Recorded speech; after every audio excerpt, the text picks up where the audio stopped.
இன்னைக்கு ஆடியன்ஸ் போல்ல அதாவது ஆடியன்ஸ் கிட்ட விஜய் சேதுபதி சார் கொஸ்டின் கேட்கும்போது ஒரு அக்கா கேட்டிருப்பாங்க அந்த மாதிரி பிக் பாஸை விட அதிகமாக ரூல்ஸ் போடுறதுக்கு ஒருத்தர் இருக்காரு பிக் பாஸ் ஹவுஸ்க்குள்ள அதான் முத்துக்குமரன் அப்படிங்கிறாங்க. அப்போ நிறைய கிளாப்ஸ் வருது.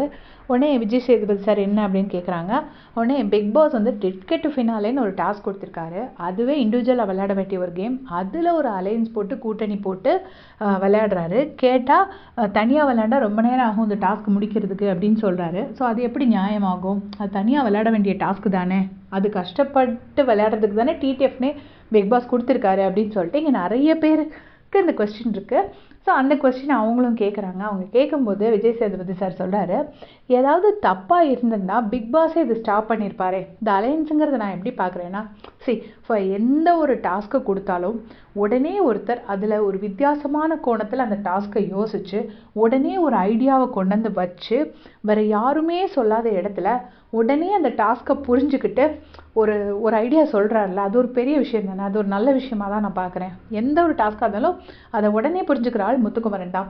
உண்மையிலே இதை நானும் பார்த்துருக்கேன். இதை நம்மளாம் சொல்லும் போது நம்ம வந்து ஃபேன் அதனால தான் சொல்கிறோம் அப்படின்னு சொல்கிறாங்க. பட் விஜய் சேதுபதி சாரே இதை சொல்கிறாரு.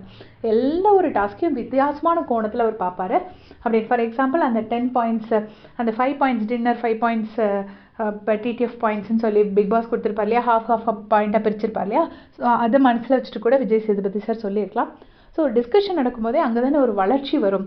ஸோ இது ஒரு நல்ல விஷயமாக தான் நான் பார்க்குறேன் அப்படின்னு சொல்லிட்டு அந்த அக்காவோட வாயை அடிச்சிருப்பாரு. இது நிறைய பேர்த்துக்கு விஜய் சேதுபதி சார் சொல்கிற ஆன்சர் அப்படின்னு நான் நினைக்கிறேன். அதே மாதிரி அந்த நம்ம ப்ரமோவில் வந்த ரோஸ்ட்டுக்கு அப்புறமா முத்துக்குமரனை சொல்லியிருப்பாரு. முத்துக்குமரனோட ஐடியா வைக்கிறாருன்னா நீங்கள் எல்லோரும் ஃபாலோ பண்ணணும்னு அவசியம் இல்லையே, நீங்கள் எதுக்கு ஃபாலோ பண்ணுறீங்க அப்படின்னு கேட்டிருப்பாரு. இது ஏற்கனவே ஒரு 3rd வீக்கோ ஏதோ கேட்டிருப்பாரு. ஸோ அதே இதுதான் இப்போவும் கேட்குறாரு. ஒரு பெரிய ரோஸ்டில் முத்துக்குமரன் பண்ண தப்பை சொல்லி காட்டி அது தப்புன்னு சொல்லி கொடுத்துட்டு என்கரேஜும் பண்ணிட்டு தான் விஜய் சேதுபதி சார் போயிருக்காரு. உங்களுடைய கமெண்ட் சொல்லுங்கள்.